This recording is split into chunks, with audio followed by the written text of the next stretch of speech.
మోకాళ్లలో గుజ్జును పెంచి నొప్పిని తగ్గించి సర్జరీని దూరం చేసే ఫ్రీడమ్ వాక్. కొడుకే జీవితంగా బతికిన తల్లి చివరికి ఆ కొడుక్కి తలకొరివి పెట్టాల్సిన పరిస్థితి వస్తుందని ఊహించలేకపోయింది. అప్పటికే భర్తను కోల్పోయి పుట్టిన దుఃఖంలో ఉన్న ఆమె కొడుకు ఉన్నాడన్న ఆశతో బతికింది. ఆమె ఆశలన్నీ ఆ బిడ్డపైనే పెట్టుకుంది. భర్తను తీసుకుపోయిన ఆ విధికి ఆమె మీద కోపం ఇంకా తగ్గకముందే చేతికందొచ్చిన కుమారుణ్ణి కూడా దూరం చేసింది.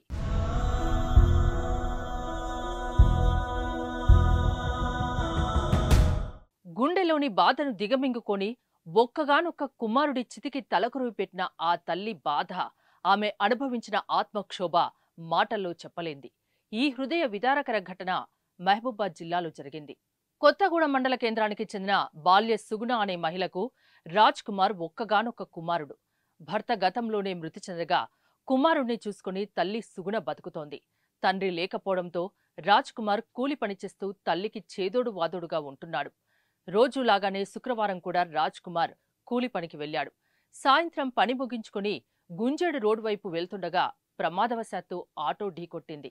ఈ ప్రమాదంలో రాజ్ కుమార్ అక్కడికక్కడే మృతి చెందాడు. దీంతో కొడుకు మరణ వార్త విన్న తల్లి సుగుణ తల్లడిల్లిపోయింది. ఒక్కగానొక్క కొడుకు ప్రమాదంలో మృతి చెందడంతో దహన సంస్కారాలు తల్లి సుగుణ నిర్వహించింది. తల్లి బిడ్డల బంధాన్ని మృత్యువు దూరం చేయడంతో కొడుకు చితికి తలకొరివి పెట్టింది. దీంతో కొడుకు దూరం కావడంతో రోదిస్తున్న తల్లిని చూసి స్థానికులు కన్నీరు మున్నీరుగా విలపించారు.